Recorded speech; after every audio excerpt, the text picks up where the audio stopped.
오늘 이 시간에 은혜 받을 말씀은 골로새서 3장 15절부터 17절 말씀, 신약성경 327쪽에 있는 말씀, 제가 갖고 있는 성경 327쪽이 골로새서 3장 15절 17절 말씀.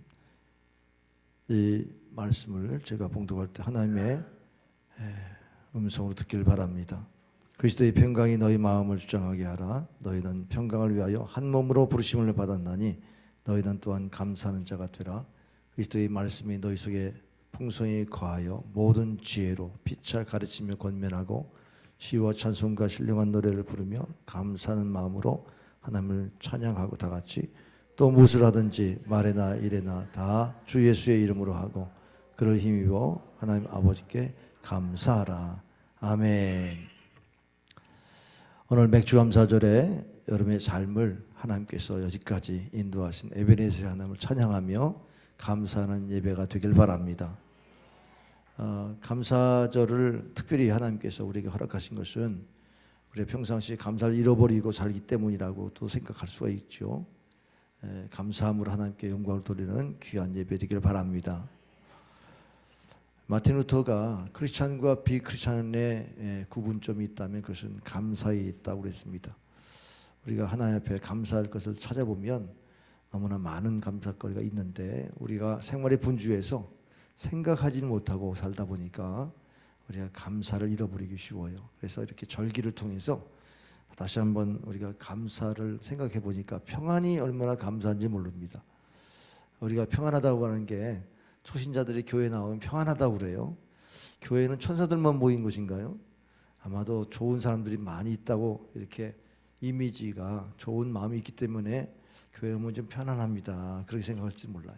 하나님의 계신 곳이 교회고 만민이 기도하는 집이고 그래서 하나님이 우리를 영접하시고 우리를 받으시는 곳이기 때문에 그냥 교회가 오면 우리 마음이 평안하다. 그게 맞습니다. 이 평안이 사실은 이제 세상에 줄 수 없는 평안과 구분한다면 그것은 하나님과의 관계가 바르게 될 때의 평안, 나의 평안을 너에게 주노니 내가 주는 평안은 세상에 주는 평안과 같지 아니하고 마음에 근심하지 말고 두려워하지 말 것을 말씀하셨습니다. 그래서 우리가 주님 앞에 나올 때마다 평안을 회복할 수 있기를 바랍니다. 우리가 평안한 것이 세상이 지금 이렇게 어지럽고 정말 환난 가운데 있는데 그럼에도 불구하고 우리가 평안하다는 것은 참 축복이에요. 여러분 늘 하나님 앞에 나와서 하나님의 은혜를 늘 사모하길 바랍니다. 그리고 이제 그 자유입니다. 지난 시간까지 우리 갈라디아서를 강해를 여러분 들으면서 갈라디아서의 주제가 자유에 관한 말씀입니다. 우리가 율법 아래 있지 아니하고 그리스도의 은혜 아래 있음으로 인해서 우리가 자유함을 얻었다. 그러니까 내가 율법 아래 갇혀 있지 아니하는 갇혀 있음으로 저주를 받을 뻔했는데 우리가 그리스도 안에서 죄에서의 자유, 사탄에서의 자유, 그런 자유함을 얻게 된 것을 기억하라. 다시는 종의 멍에를 매지 말고 자유를 위하여서 살라고 말씀하셨는데 우리가 이런 자유의 복음을 들으면서 우리가 이 현 시대에 많이 자유를 잃어버리고 있는 그러한 상황을 이기면서 산 것이 얼마나 감사한지 몰라요. 여러분 우리가 교회를 언제까지 이렇게 자유롭게 예배드릴지 모르겠습니다. 북한에는 예배의 자유가 없지 않습니까? 갈라디아서에 나와 있는 이 자유가 우리에게 늘 생활화되려면 어떤 신앙을 가지고 있어야 될까요? 정말 예수님이 우리에게 자유를 주셨다라고 하는 예수님과의 이 관계에서 예수님 우리를 진리를 알진 진리가 너희를 자유케 하리라. 우리는 주님을 더 깊이 알려고 애씀으로 자유를 누릴 수 있고 자유를 잃어버리지 않는 우리들이 되어주기를 원합니다. 평등이라고 하는 이러한 이념이 우리 사회에 지금 모든 각 부분에 들어와 있어요. 지난주에 제가 말씀했지만 그 사립 자사고의 이런 폐지 이런 것들도 다 평준화시키려고 하는 노력이죠. 사람이 이제 특징적인 것들이 다 있습니다. 그래서 독특하고 개성도 독특하고 또 능력도 다 다르지 않습니까? 근데 그것을 모두 똑같이 하려고 하는 이런 인간의 인위적으로 똑같이 하려고 하는 이런 정치적인 이념이 우리의 교육에도 있다는 사실 때문에 너무나 슬프잖아요. 또 동성애 같은 것을 죄라고 말하는 수 없는 그런 분위기로 혐오의 그 어떤 그 증오의 법을 또 집어넣어서 차별하지 말라는 이런 얘기들을 우리가 지금 우리 민족만이 아니라 전 세계에 이 사조가 흐르고 있습니다. 그렇기 때문에 이런 고통 속에서 우리가 기독교 신앙을 가지고 있다 그러면 계속 공격을 당합니다. 여러분이 여기서 아멘하지만 사회 나가서 동성애가 죄다 이렇게 자유롭게 토론할 수 있는 분위기가 됩니까? 아마 쉽지 않아요. 인권이고 왜 그 사람의 그 성적인 그런 소수자의 본능까지도 그것을 억압하느냐 이렇게 말하는 논리가 굉장히 강합니다. 페미니스트님 얼마나 그런 가정이 파괴될지라도 여성의 인권을 주장하는 그런 이야기를 들으면요 정말 우리는 소름 끼칠 일이 너무나 많거든요. 여러분이 파괴될 수 있다고 하는 것을 생각해 보면 우리가 자유가 어디까지가 자유인가, 그렇게 사람 자기 마음대로 사는 게 자유인가, 이런 데에 대한 아주 이 패닉 상태에 오는 경우가 많거든요. 그리고 우리 신앙생활하면서 이 자유에 대한 정의도 잘 우리가 신앙을 해서 정리해야 되는데 정말 이 기독교의 이 자유에 대한 것 우리가 지켜야 될 것이고 또 그것을 누려야 되는 것에 대한 것들 또 이런 현실을 또 이렇게 알게 되고 자유를 뺏기지 않게 우리가 좀 이렇게 신앙을 무장하는 거 이렇게 우리가 지난 한 해 반년 동안 지내온 거 너무나 감사합니다. 할렐루야. 이런 부분에 감사가 있기를 바랍니다. 공산주의에서 없는 말이 있는데 그것은 감사합니다. 감사합니다는 말이 없어요. 사랑합니다 이런 말이 없습니다. 왜 그럴까요? 거기는 혁명으로 다 이루어졌기 때문에 주체 사상가들은 다 김일성 수령님의 은총 안에서 다 이루어진 것이고 그리고 기급투쟁을 통해서 이루어졌기 때문에 결혼도요 혁명으로 하기 때문에 뭐가 거기 감사합니다. 유물사고 안에서 사람을 물질로 보는데 거기에 무슨 감사가 나누고 뭐 사랑 타령한다고 그러죠. 사랑한다는 말 자체가 거기서는 정말 혁명가로서 정신 무장 해제하는 말이지 그게 좋은 말로 들리질 않아요. 우리가 아무리 북한 퍼져도 감사하다는 말 한번 들어봤습니까? 우리가 인도적인 지원을 해도 거기서는 감사가 없습니다. 얼마나 또 그걸 받는 입장에서는 또 수치도 몰라요. 그냥 뭐 큰 소리 팡팡 치지 않습니까? 그런 나라를 우리는 형제로 민족으로 우리가 섬겨야 될 그런 우리 분단의 현실을 생각해 보면 오늘 우리의 행복은 정말 불안하기 짝이 없어요. 우리가 빼앗길 수 있는 행복들이 너무 많아요. 자유도 빼앗길 수도 있고요. 평안도 빼앗길 수도 있습니다. 사실 행복한 그 행복 지수의 가장 근본이 감사거든요. 그런데 문명이 발달돼서 감사가 많느냐? 그렇지 않아요. 우리는 과거에 휴대폰이라는 걸 상상도 못했지만 이 컴퓨터가 우리 손 안에 있지 않습니까? 여러분 검색 다 하잖아요. 뭐 어딜 가도 다 스마트폰 켜가지고 다 업무 볼 수 있을 정도 됐지 않습니까? 은행 거래도 이렇게 되는 이 사회인데도 더 불만이 폭발합니다. 평등하지 못해서 또 폭발하고 인권이 무시됐다고 폭발하고 그냥 자기가 원하는데 이게 이루어지지 않는 것에 대한 불만이 폭발하는 이 시대에 살면서 오늘 우리가 행복하다고 할 수 있는 사람이 얼마나 있겠습니까? 그런데요 감사하는 사람은 항상 감사거리를 찾아요. 근데 불평하는 사람은 반드시 불평거리만 찾아요. 제가 지난 금요일 날 이런 얘기했습니다. 어떤 사람은 겨울은 눈이 있어서 좋고 봄은 만물이 소생하는 것 같아서 좋고 여름은 초목이 우겨도 좋고 가을은 열매가 있어서 좋다. 이분은 복된 사람이죠. 그런데 어떤 사람은 겨울은 추워서 싫고 봄은 황사 때문에 싫고 여름은 더워서 싫고 가을은 고독해서 싫고 이 사람은 항상 원망하는 사람 아니겠어요?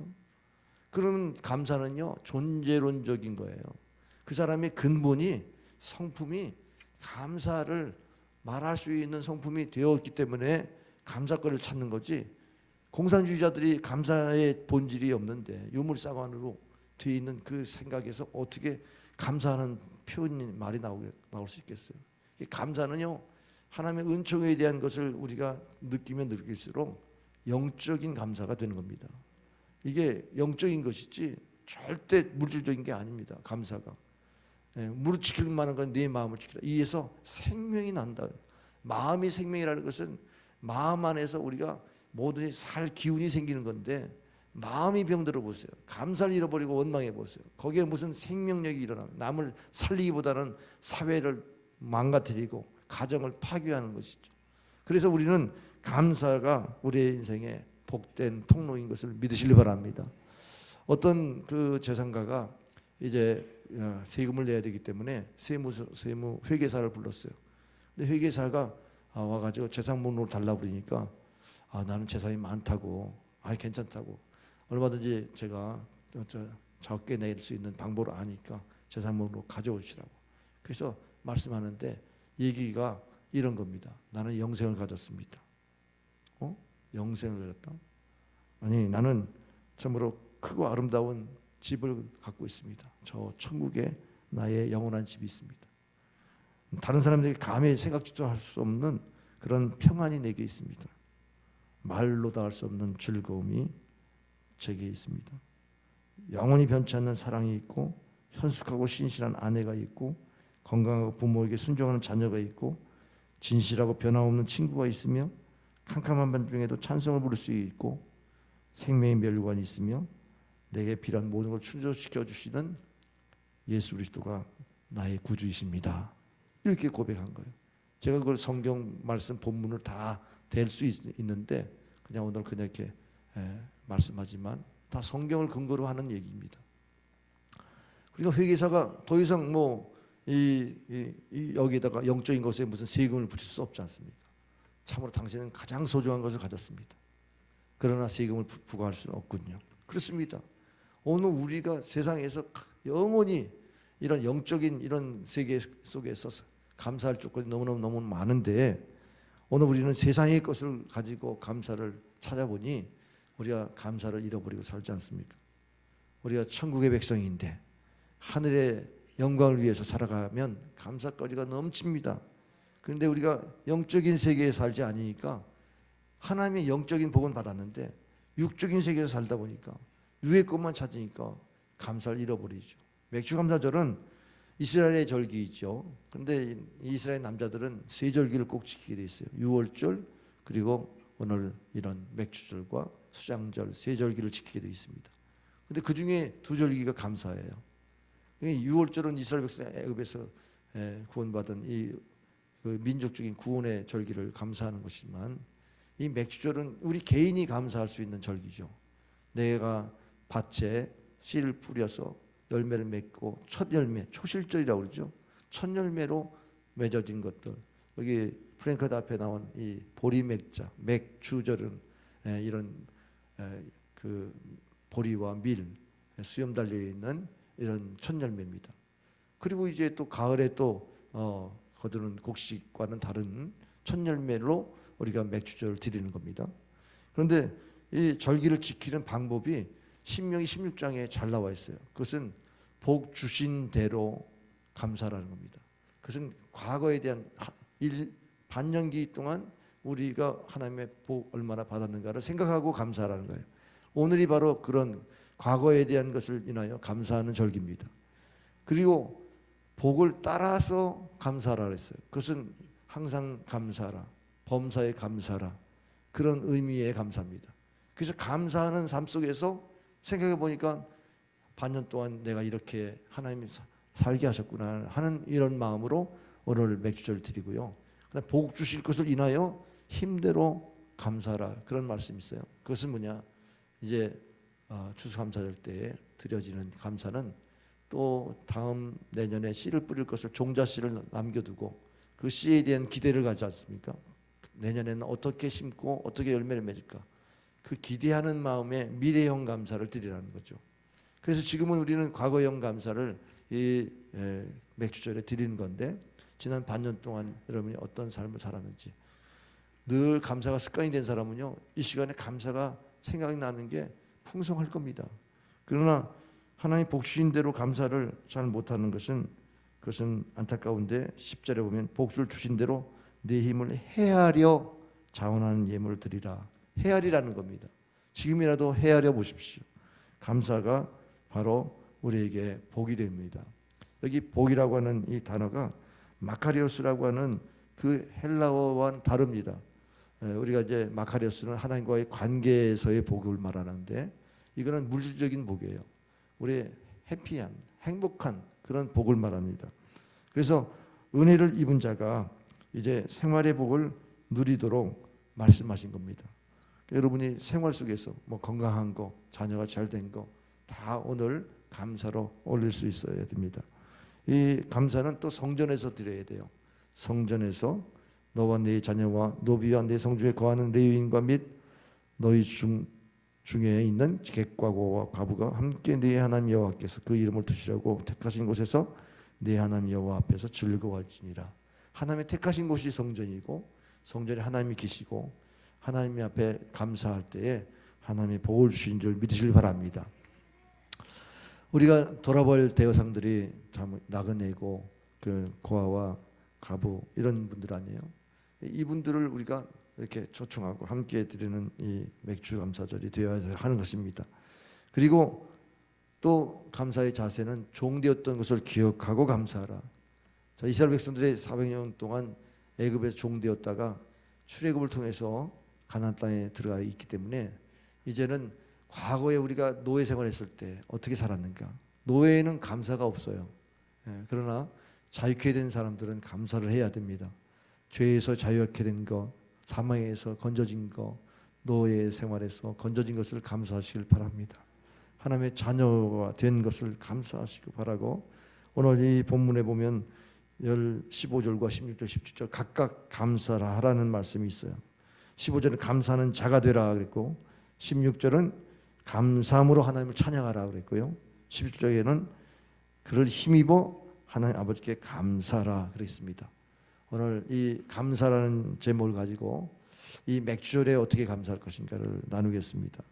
맥주절은요 신약 시대의 오순절과 연결이 됩니다. 물론 오순절이라는 것은 50을 말하는데 7, 7이 49, 49 다음 50일이니까 이 오순절 때에 그 모세가 시내산에서 법궤 그 율법을 받았어요.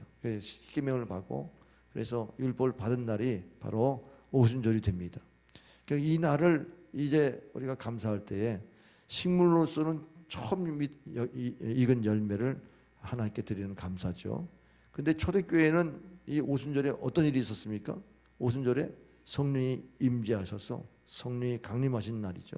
성령이 임하셔서 그들이 하나님을 만날 때에 성령이 바람같이 불같이 임했지 않습니까?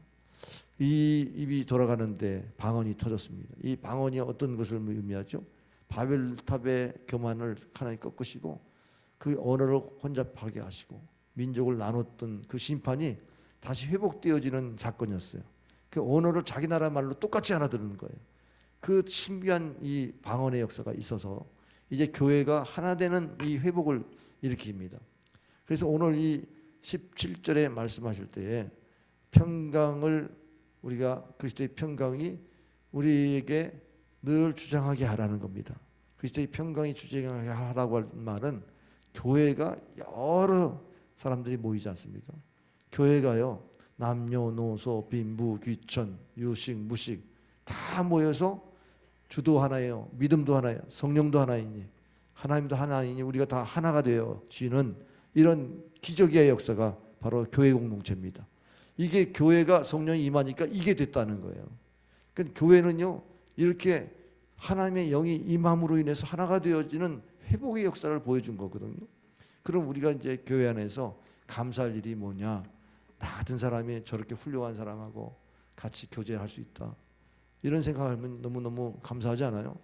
나같이 못 배운 사람이 저렇게 지식이 많은 사람하고 교제할 수 있다. 감사하지 않습니까? 내가 나이가 늙었는데 나이 늙다고 내가 어디 가도 천대꾸르게 되기 쉬운데 이렇게 또 어르신 하면서 섬겨주고 이렇게 또 함께 예배드리니 감사하다. 나이 어린이는 또 어린이대로 그러니까 과거에는 어린이는 여자는 숫자도 취급하지 않았는데 이제 교회 공동체 안에 다 들어와 있지 않습니까? 제가 지난주에 그 부산에 가서 부울경 기도 큰 통일구국 기도 모임을 참석했는데 거기에 보니까는 그 태영호 공사 오셨습니다. 그래서 같이 식사도 하고 또 사진도 이렇게 찍는데, 그래도 사진 찍는 게 특권이죠. 근데 뭐 다른 분들 같이 사진 찍으려고 막 또 뭐 스마트폰 들이대고 막 그래요. 근데 빨리 또 가셔야 되니까 그냥 몇 카트 못 하고 가시더라고. 우리가 교회가요, 나 같은 사람이 어찌 이런 분들하고 교제할 수 있나, 그런 생각할 수 있는 데가 교회예요. 또 높은 분들은 내가 이런 분들을 섬길 수 있는 그런 위치에 섬길 수 있다고 하는 것에 또 감격이 있는 것이 교회입니다. 할렐루야. 그러니까 그리스도의 평강이 주장하게 하라는 말은 우리가 교회가 평안을 위해서 부름을 받았어요. 우리가 교회 오면은 내 주장하고 내 그것을 어떤 드러내는 것이 교회가 아니라 서로 하나 되기 위해서 자기를 부인하고 남을 나보다 낫게 여기고 이런 공동체가 되어야 되는 줄 믿습니다. 근데 그 일을 우리 힘으로 하는 게 아니에요. 우리가 우리의 힘으로 한다 그러면 그게 되겠습니까? 가능하지 않죠. 성령이 역사하니까 가능하죠.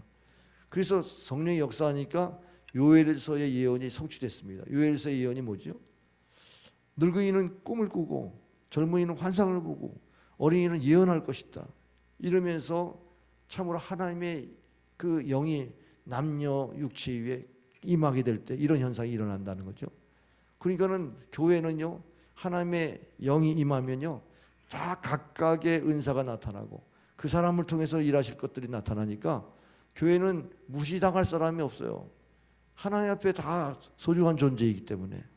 그래서 그리스도 안에서 평강을 유지할 수 있는 것이 공동체, 교회 공동체인 줄 믿으시길 바랍니다. 그런데 우리가 교회의 위치가 지금 말세에 있는 교회는 그야말로 추수할 때예요. 막 영혼이 구원받는 역사가 있게 되는 때예요. 우리가 한국교회가 지금 막 추수할 때가 부흥했을 때인데, 그때는요 그냥 교회에 그냥 간판만 달면, 이 말은 좀 약간 오버하는 말일 수도 있어요. 그냥 교회 성전만 지으면 꽉꽉 찼습니다. 지금은 뭐 교회 성전 지어도 성도들이 있는 성도들이 그 교회에 나갈 뿐 뭐 다른 분들이 와서 교회에 나온다는 건 그렇게 간단치 않아요. 근데 이게 성령의 역사로 부흥이 되는데, 바로 이른 비의 역사, 늦은 비의 역사가 있다. 이 늦은 비의 역사는 추수하는 비예요. 성령의 비가 성령의 비로 표현했죠. 성령의 역사가 일어날 때에 바로 추수할 때에 성령의 역사가 일어난다. 근데 이 심을 때에 이른 비의 역사는 그 11월 달쯤 돼서 이제 파종할 때에 싹을 틔우게 하는 그런 비죠. 그러니까 이 이른 비의 역사가 있었다면 지금은 늦은 비의 역사, 거두는 역사예요. 거두는 역사는 뭘로 나타나느냐? 누구든지 주의 이름을 부르는 자는 구원을 얻으리라. 환난 때에 너무 삶이 어려우니까 주여 하고 부르게 된다는 거죠. 그렇게 부를 때에 하나님은 그들을 구원하는 이런 추수할 역사가 있게 된 줄 믿으시길 바랍니다. 지금 우리나라가 환난이 심각한 환난인 것을 잘 모르지만, 어렵고 힘들면요 사람들이 신이시여 신이 계시다면 뭐 이렇게 하면서 하는 신을 찾을 거 아니겠어요. 그분이 뭐 신앙이 없더라도 신을 의식하게 되지 않습니까? 지금 우리가 다 사람이 최고, 사람이 우선이고 뭐 그런 사조의 인본주의 사회에 꽉 차 있어가지고 하나님을 두려워하지 않는데, 사실 재앙이 일어나면 하나님 두려워하지 않겠습니까? 재앙이 막 초쳐서 일어난다. 전쟁과 난리 막 이런 것들이 일어나고 지진이 일어나고 그러면 여러분 아마 내가 잘못한 죄 먼저 회개할 생각할 거예요. 그러니까 누구든지 주의 이름을 부른 자는, 언제 신앙생활 언제 했다고? 새가족 공부했어요? 뭐 여러분 성경 공부해가지고 지식이 좀 있습니까? 그런 거 상관없이 주여만 불러도 구원을 이루게 하는 그런 마지막 때 추수의 때가 있다. 이 말씀이 바로 오늘날 교회가 이 성령이 임하셔서 세우시는 교회인 줄 믿으시길 바랍니다. 그런데 고린도서 15장에 보면은 예수님이 부활의 첫 열매라고 그랬어요. 예수님이 죽으시고 다시 부활하신 것이 첫 열매라면 우리가 그 다음 열매인 거죠. 그래서 우리는 장자의 반열에 선 거예요. 우리 예수님과 장자의 반열에 서서 함께 천국에 들림받는 이러한 구원받는 백성들이라는 것입니다. 그래서 첫 열매가 뭐냐? 기독교인, 내가 믿는 예수님을 믿고 구원받는 것이 첫 열매예요. 그래서 구약시대 때의 오순절의 말씀으로 임함으로 거기 초실절 식물의 첫 열매였다면, 이제 그 신약에 와서 성령의 임함으로 교회를 통해서 첫 열매는 구원받는 백성입니다. 구원받는 백성이 첫 열매인 것입니다. 그런데 이 첫 열매에 놀라운 하나님의 축복이 있어요. 장자에게 주시는 축복, 그 축복을 우리가 기억하면 바로 잠언서 3장 9절에 10절에 말씀하시기를 내 재물과 내 소산물의 처음 익은 열매로 여호와를 공경하라. 그리하면 내 창고가 가득히 차고 내 즙틀에 새 포도즙이 넘치리라 그랬습니다. 그러니까 우리가 첫 열매를 하나님께 드려지는 이 예배가 이게 복된 예배인 것입니다. 내 창고가 채워지고 그리고 포도즙 틀에서 포도즙이 차고 넘치리라. 이거는 생활의 축복인 거죠. 그래서 우리가 맥주절을 절기를 잘 지키는 것이 중요해요. 미국이라는 나라가 절기 신자는 항상 평상시에는 교회 안 나가도 절기 때는 꼭 교회 나. 왜? 절기 신앙이 복이 있는 걸 그 조상 때부터 배웠기 때문에 절기를 꼭 지킵니다. 여러분이 신앙생활하면서 오늘 절기 지키러 나오셨는데 내 구원받는 그러한 백성인 것을 기억하면서 예배드릴 때에 하나님이 여러분의 삶을 축복하실 줄 원합니다. 여러분의 생활의 축복이길 바랍니다. 이스라엘 백성이 광야를 지날 때 의복이 흩어지지 않았어요. 단볼로다가 40년을 지냈어요. 그들이 언제 직조 공장을 만들어서 그 옷을 만들었겠어요. 아니 신발 하나 갖고 나왔는데 이 신발이 해지질 않는 거예요. 예. 성경의 말씀입니다. 제 얘기가 아닙니다. 신명기 8장에 보면은 그들이 의복이 해하지 않고 발이 부르트지 아니하도록 그들이 40년 동안 광야길을 걷게 하셨다는 거예요.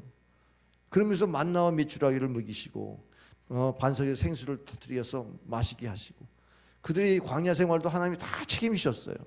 그건 뭐예요? 그들이 첫 열매이기 때문에 하나님이 이스라엘 백성들을 그 재앙에서 건져주신 구원받은 백성이기 때문에 책임지신 거예요. 그 책임지시면서 그들이 참으로 낙심하지 않고 복을 받았는데 가나안 땅에 들어가자마자 하나님 감사합니다. 이렇게 열매를 주시니 감사합니다. 이 감사로 제사를 드리는 자에게 하나님 구원을 보이신 거죠. 할렐루야. 그래서 우리가 구원받은 백성으로서 마땅히 맥주 감사절을 드리면서 지난 과거 생활, 우리 광야 생활 감사하기 바랍니다. 지난 하나님 떠났던 생활도 감사하시고 지금 주님 앞에 돌아왔습니다. 감사하시고 주님 앞에 예배드리면서 감사하시기 바랍니다. 유대인들은 오순절을 신해산 계약이라고 해서 참으로 율법을 강조하는 그런 유대교 공동체를 만들었지만 신약의 교회는요 성령 강림을 통해서 새로운 교회 공동체는 뭐냐? 만민이 기도하는 집의 공동체입니다. 기도의 처소로 예배의 처소로 하나님께 찬양하고 기도하며 감사하며 예배드리는 처소로 이렇게 공동체가 세워진 것을 감사하시기 바랍니다. 우리 교회가 성령의 공동체로 성령이 임하셔서 교회가 세워진 것을 감사하시기 바랍니다. 이때는 3,000명 5,000명 회개하고 하나님께 돌아왔지 않습니까? 오늘도 주의 이름을 부르는 자에게 구원을 주시는 이 교회 공동체를 정말로 사랑하시고 교회를 기뻐하시길 바랍니다. 참으로 예수님을 믿고 나면 우리 생활의 변화 중에 첫 번째는 바로 우리 안에 평안이 임한다는 것입니다. 평강을 우리가 누리게 된다는 것입니다. 옥스퍼드 대학에는요 39가지의 채플이 있어요. 39개의 채플은 각 단과 대학마다 이렇게 채플이 있다는 얘기도 되고 어떤 과에도 채플이 있다는 얘기도 됩니다. 39개면 얼마나 많은 채플이 있어요. 왜 그러냐? 옥스퍼드의 정신이 뭐냐면 신앙 없는 철학, 신앙 없는 학문, 신앙 없는 경제, 신앙 없는 어떠한 것도 그것은 복이 될 수 없다. 이 정신이었습니다. 여러분 예배 없는 복 될 수가 없다는 얘기죠. 감사 없는 복 될 수가 없다는 거예요. 우리가 교회 생활하면서 교회는 성도들의 모인 곳이 공동체죠. 교회 주인의식이 있는 사람이 열심히 교회를 섬기면서 교회를 부흥시켜요. 근데 그 주인의식이 잘못될 수가 있어요. 왜냐하면 자기가 주인공의식으로 교만하게 돼요. 주인의식은 책임지는 의식이고 섬기는 자세가 돼야 주인의식이 좋지 주인공이 되면 안 되잖아요. 주인공은 주임이 주인공이시고 그런데 거기에 주인공의식 되지 않게 하려면 반드시 지체의식이 있어야 돼요. 지체의식이 주인공이 아니잖아요. 다 각각 지체가 모여서 몸을 이루듯이 오늘 이 17절에 15절에 그리스도의 평강이 너희 마음을 주장하게 하라. 너희는 평강을 위하여 한 몸으로 부르심을 받았나니. 우리 교회 공동체를 이루려면 각 지체들이 어떤 마음을 가져야 돼? 그리스도의 평강이 자기를 주장하게 해서 우리가 서로 화목한 관계를 맺을 수 있도록 해야 된다 그 말이죠. 그러면 교회가 화목하려면 어떤 마음이 필요한 거예요? 여러분이 지체의식이 있어요. 나 한 사람 빠져서 될 일이 아니에요. 여러분이 내가 교회에 필요한 존재요. 내가 이 사역을 감당해야만 교회가 건강한 교회가 된다. 이런 믿음을 가지고 신앙생활 할 수 있기를 바랍니다. 그래서 고린도전서 12장 25절 26절에 몸 가운데서 분쟁이 없고 오직 여러 지체가 서로 같이하여 돌아보게 하셨으니 만약 한 지체가 고통을 받으면 모든 지체도 함께 고통을 받고 한 지체가 영광을 얻으면 모든 지체도 함께 즐거워하나니. 그래서 결국 교회에서는요 감사를 배워야 되는 거예요. 교회에서는 지체에 대한 그런 서로 연결하면서 감사의 품성, 감사의 인격을 배워야 합니다. 저는 교회 생활하면서 이것이 우리가 절대 감사할 수 있는 축복이다. 여러분 교회에서는요 감사를 어떻게 배웁니까? 내가 저 사람하고 관계가 안 좋아. 그러면 우리가 평강을 이루기 위해서 그리스도의 평강이 나를 주장하게 하라. 오늘 15절 말씀한 대로 주님 내 안에 들어오셔서 나를 다스려 주십시오. 그러면 내 마음을 다스리도록 기도하잖아요. 그러면 그 평강이 나를 주장하면 내가 하나님 앞에서 바로 선 거예요. 그렇게 바로 서야만 그 다음에 화목하게 되는 거지. 하나님과 앞에 바로 서지 못하는데 화목이 되나요? 그러니까 하나님 앞에 바로 설레니까 이게 절대 감사지. 이게 무슨 조건이 있어요? 그 사람 때문에 내가 감사를 잃어버리는 게 아니라 내가 하나님 앞에 절대의 관계를 맺으니까 감사한 거예요. 나를 택하시고 나를 부르시고 나를 교회에 직분 맡겨주시고 헌신하게 하시니 감사합니다. 그래서 감사를 배우는 거예요. 여러분 세상에 나가서 내 마음대로 사는데 어디 감사를 배웁니까?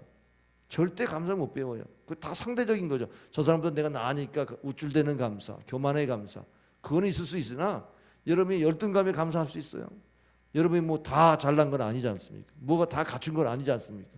그래서 세상에서는 감사를 배울 수가 없어요. 근데 교회는 우리가 섬길 수 있어서 감사, 또 뭐 어떤 면에서 하나님 앞에 1대1의 관계에서 회복하는 감사가 있는 거죠. 그러니까 우리가 교회 생활을 잘 해야 되는 것은 한 몸으로 부르심을 받았는데 평강이 주장되게 하는 그런 은총이 있는 것이다. 그래서 우리는 감사는 자가 되라, 감사는 존재가 되라. 그러니까 감사할 수 있는 사람은 늘 그런 것을 찾는 거예요. 하나님 앞에 1대1의 관계에서 회복하는 진정한 복, 마카리오스의 복을 받는 거죠. 복 있는 사람은 심령이 가난한 사람이 복 있다. 하나님과 1대1의 관계를 늘 찾는 사람이 복 있는 거예요. 그래서 감사를 회복하니까 그 감사를 가지고 교회를 잘 섬길 수 있죠. 두려워 말라. 내가 너와 함께하며 놀라지 말라. 나는 네 하나님이 됨이라. 내가 너를 굳세게 하리라. 참으로 너를 도와주리라. 참으로 나의 의로운 오른손으로 너를 붙들리라. 이 말씀이 이사야 41장 10절 말씀 잘 아시잖아요. 하나님이 나의 아버지시라고요. 하나님이 나의 아버지신데 두려워하지 말라고 말씀하세요. 우리가 하나님의 자녀인 걸 어디서? 예배를 통해서, 하나님과 관계를 통해서 그걸 회복하는 거지 않습니까? 그래서 거기서 우리가 감사를 배우고 염려하지 않게 되고 먼저 그 나라와 그 일을 구하면 하나님 책임져 주신다. 이런 믿음도 갖게 되는 줄 믿으시길 바랍니다.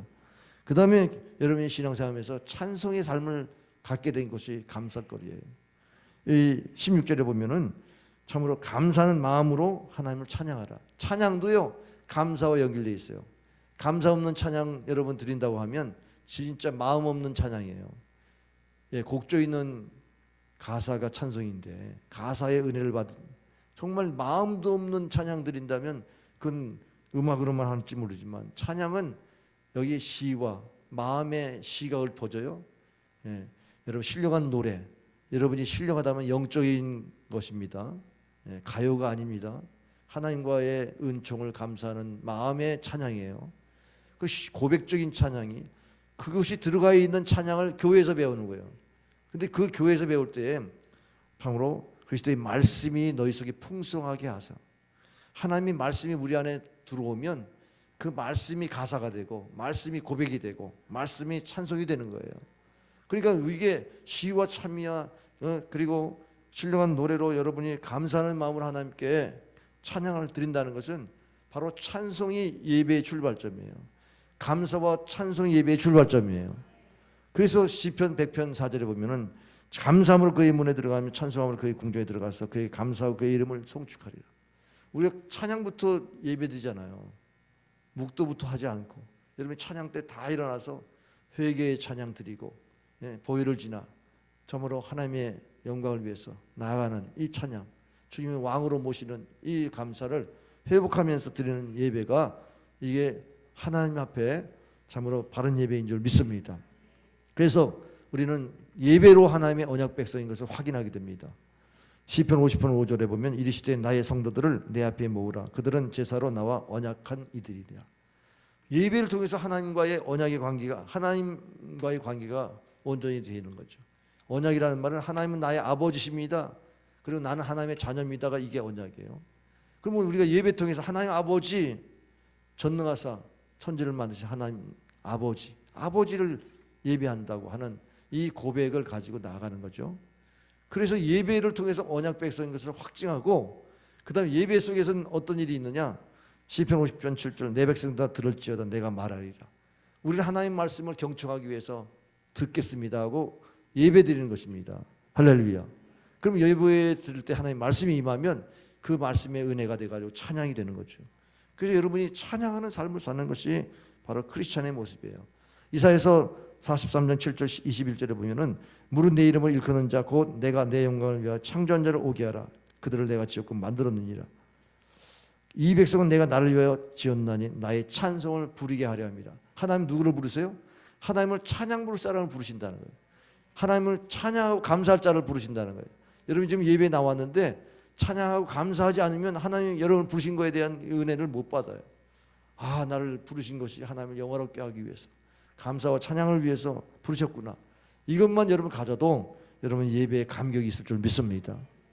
우리가 이렇게 신앙생활을 끊임없이 하려면, 끊임없이 감사하고 끊임없이 찬양할 수 있으려면 어떻게 될까요?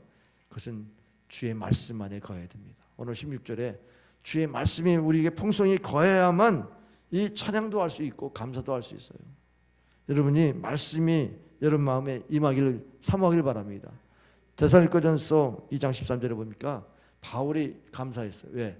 이 성도들은요, 자기 바울의 말을 사람 말로 듣지 않고 하나님의 말씀으로 들었다는 거예요. 성경의 권위를 최고로 여기는 거예요.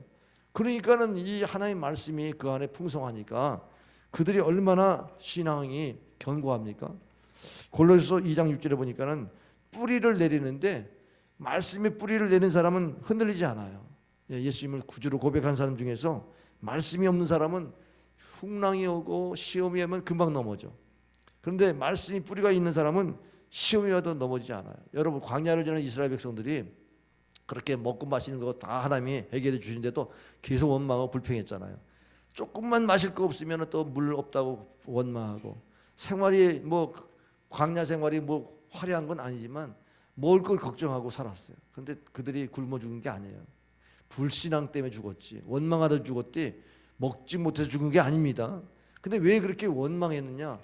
그 연단의 결과가 뭔지 아세요? 연단의 목적이 뭔지 아세요? 사람이 떡으로만 사는 것이 아니라 하나님 입에서 나오는 말씀으로 살리라를 하나님께서 연단하신 거예요. 신명기 8장 3절의 말씀처럼 그야말로 내가 말씀으로 살아야 내가 이 광야를 이기겠구나, 이게 결론되어질 수 있어야만 우리가 계속 광야 생활에서도 감사, 우리 생활이 궁핍해도 감사, 계속 하나님이 내 인생을 이끌어 주신다는 것을 감사할 수 있는 줄 믿으시길 바랍니다. 이런 믿음을 여러분 갖길 바라요. 사도 바울이 선교하다가 이제 예루살렘에 들어가면 죽을 것이다, 결박당하고 고난을 당할 것이다, 이런 예언을 들었는데도 불구하고 들어갑니다. 결국 그렇게 들어가서 고난을 당하죠. 그래가지고 포박당하고 그리고 매 맞고 이런 가운데 천부장이 그의 생명을 살리는데 그 밤에 하나님의 음성이 들렸어요.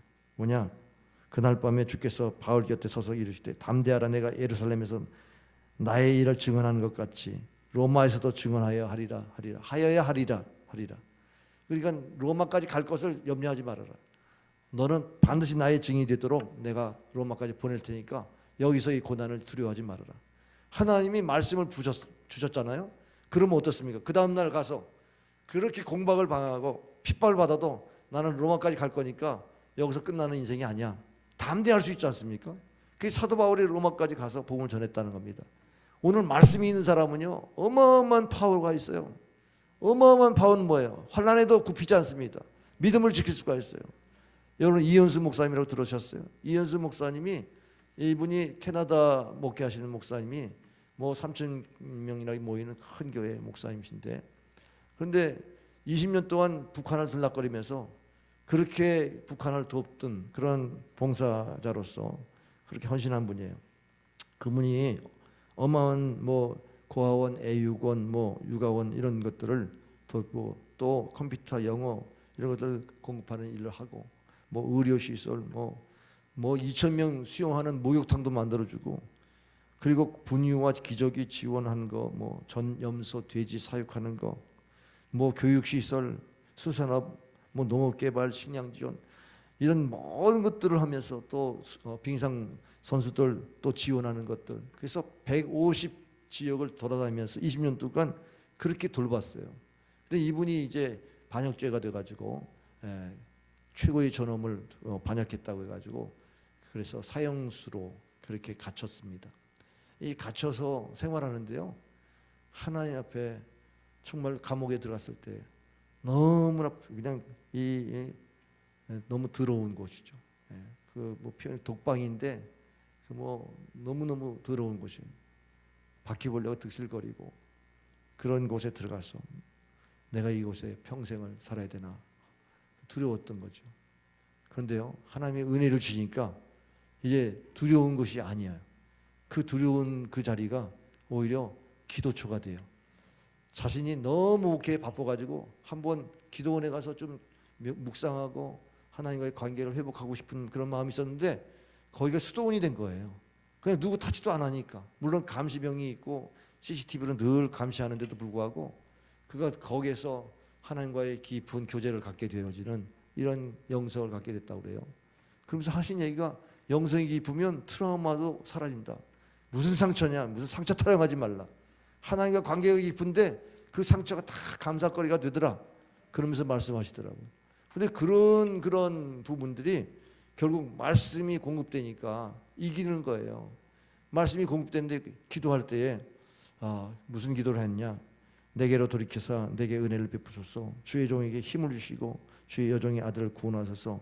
시편 86편 16편을 가지고 기도했더니 하나님 응답하기를, 욥기서 23장 10절에 너의 가는 길을 그가 하시나니 너를 단련하시니 점같이 나오게 하리라. 그 말씀을 주셔서 나를 단련하시는구나. 그래서 믿음을 지키려고 애를 썼대요. 근데 1년이 지나고 2년이 지났는데도 그 감옥에서 탈출이 안 되니까 언제까지입니까? 내가 언제까지 이 감옥에 있어야 됩니까? 그렇게 고통하면서 또 기도했더니 하박국서 3장 2절에 2장 3절의 말씀으로 응답하시는데, 이 묵시는 정한 때가 있나니 그 종말이 촉히 이르겠고 결코 거짓되지 아니하리라. 비록 더딜지라도 기다리라. 지체되지 않고 반드시 응하리라. 그렇게 말씀하셨어요. 그러니까 2년이 지나도 반드시 된다는 믿음을 계속 또 회복하는 거예요. 근데 2년 7개월 9일 만에 이제 나오셨는데, 나올 때는요 꼭 환상이 이렇게 자기에게 누가 온다, 4번 면회가 왔는데 온다 그럴 때면 새가 막 지저귀인데요. 근데 통과할 때 문이 3개나 문이 있는데 저 끝에서부터 새가 오는 거예요. 그러면 오늘 좋은 소식이 있나 보다 했는데 마지막에 새가, 그때는 자기가 이제 석방되는 일이 있었다고 그래요. 그러니까 그 안에서 하나님이 정말 뭐 엘리야가 뭐 40일 동안 까마귀가 먹을 것을 공급했다고 그랬는데 바로 그런 거예요. 본인이 있으면서 위로해지는데 새들도 그런 위로해 주시죠. 그 다음에 징그러운 이런 벌레들, 이런 게 징그럽지 않고 무섭지 않은 거예요. 환경 자체가 뭐 너무너무 천국같이 그냥 벽에 그냥 이렇게 스크린으로다가 이렇게 비춰가지고 막 이런 화초가 있어가지고 화초가 막 자라는 거예요. 자라는 거, 막 성장하는 거예요. 이게 30분 동안 뭐 그냥 영상으로 그냥 막 올라와서 그 벽만 보면서 묵상하는 거예요. 계속 그 영화를 보듯이 보면서 하나님이 그 목사님에게 위로해 주시고, 그리고 하나님이 함께 한다는 걸 계속 보여주니까, 야, 사자굴에, 그 사자굴에도 사자굴의 입을 막으시고 그 다니엘을 살려주시던 하나님, 그게 생생하게 이렇게 현실로 지금도 그렇게 경험될 수 있도록, 그 환경에 에어싸이지 않도록 그렇게 마음의 자유를 주시고 평안을 주시고 은혜를 주셨다는 거예요. 할렐루야. 그러면서 내가 찬송가를, 고독이 제일 힘들더라. 그래서 찬송가를 한 장씩 한 장씩 들쳐가면서 찬송하는데 그 찬송 속에서 273장에 자기가 얼마나 회개했는지 죄인의 귀수다는 사실을 고백하고 541장에 손양한 목사님이 가사를 쓴 것때 솔로몬의 부귀 영화보다 욥의 고난이 더 귀하다는 그 가사를 또 보면서 또 통곡하고 감사하고 정말 이 찬양의 가사의 은혜를 받으면서 그렇게 또 고독을 이겼던 거예요. 그러면서 이제 그 노동 교화할 때에 뭐 정말 곡괭이도 3개나 부러뜨릴 정도로 큰 이 추위에 1m를 파고 내려가는데 그 몸을 견제할 수 있도록 자기 뭐 보통 추운 것도 아니고 보통 그 노동하는 것도 아닌데 그걸 감당해내면서 그 육체의 고난을 이겨냈던 그런 간증을 했어요. 그분이 뭐라고 그런지 아세요? 감사는 절대 감사다. 아니 그렇게 사형수가 옥중에서 아무것도 희망이 끊겨 있는 그런 희망을 줄 수 있는 것이 없는데도 불구하고 감사가 일어나는데 하나님이 나와 함께 하신다. 이게 절대 감사 아닙니까? 여러분 그런 감사를 하시기 바랍니다. 그러니까 무조건 감사하라는 거예요. 의지적으로 감사하라는 거예요. 그러면은 모든 주권이 하나님께 있기 때문에 모든 주권이 하나님께 있다는 사실을 믿으라는 거예요. 고난이 유익이라 그러면서 감사했다는 것입니다. 그래서 여러분이 예수님의 이름을 힘입어서 감사하기 바랍니다. 오늘 17절에 무엇을 하든지 말에나 일에나 다 주 예수의 이름으로 하고 그를 힘입어 하나님 아버지께 감사하라 그랬어요. 우리는 주님을 힘입지 않으면 감사할 수 없어요. 예수님의 이름으로 우리는 뭐든지 하잖아요. 말할 때도 예수님의 이름으로 하고 일을 할 때도 예수님이 힘을 주시는 대로 공급하신 힘을 가지고 일하고 예수님의 이름으로 기도하지 않습니까? 예수님의 이름을 여러분이 늘 달고 사셔야 돼요. 한번 따라합시다. 주여, 주여. 여러분이 주여 주여 하면서 기도하고 주의 이름을 부르면서 또 찬송하고 주의 이름으로 뭐든지 감당할 수 있기를 바랍니다. 지난번에 강철호 목사님이 그 얘기 하더라고요. 이게 김일성 사진, 김일정 사진 놓고 거기다가 감사하면서 그렇게 우상숭배했던 그 자리에 다 내려놓고 십자가를 걸어놓고 예수님을 바라보라. 그게 주의 이름을 힘입어서 사는 거다. 늘 주님 생각하라. 주님이 이럴 때 어떻게 감당하셨는지 고난도 감당하신 예수님을 생각하라. 그러니까 주의 이름으로 일하고 주의 이름으로 생각하고 주의 이름으로 여러분이 살아갈 수 있기를 바랍니다. 거기에 승리가 있고 상급이 있는 줄 믿으시길 바랍니다. 그래서 감사는 히브리어로 토다라는 것인데 던지다라는 뜻이에요. 내 인생을 던질 수 있는 것이 감사입니다. 여러분이 감사하면 기적이 일어나요. 감사를 내 인생을 던져요. 지금 원망과 불평이 있는데 감사하겠다고 내 인생을 던지면 여러분이 기적을 체험하요. 하나님의 선하심이 인자하심이 여러분의 인생을 따르게 될 줄 믿으시길 바랍니다. 결론입니다. 맥주절은 하나님께서 우리에게 두 가지 은혜를 주셨어요. 구약시대 때에 오순절에 성경 10계명을 주셨어요. 말씀을 주셨습니다. 그 말씀을 통해서 우리가 구원받은 것을 감사하시고 그다음에 초대교회에 성령님께서 교회를 주셨어요. 교회는 우리 교회를 감사하라는 겁니다. 여러분 교회에서 감사하는 자가 되시길 바랍니다. 감사를 배울 수 있기를 바랍니다. 감사하는 자가 되어서 구원 감사, 교회 감사, 드리는 맥주 감사가 되기를 바랍니다. 그럴 때에 하늘의 신령한 복과 땅의 기름진 복과 신상의 강건한 복과 자자손손 가문의 복이 임할 줄 믿습니다. 기도하겠습니다. 아버지 하나님 감사합니다. 우리가 감사를 잃어버리고 원망하고 불평했던 이 모습을 가지고 주 앞에 나왔을지라도 우리가 절대 감사를 회복할 수 있게 도와주시니 감사합니다. 우리가 절대 감사함으로 특별히 구원 감사, 말씀 안에서 감사할 뿐만 아니라 이제 주님께서 교회를 통해서 감사를 배울 수 있게 하셔 주시니 감사합니다.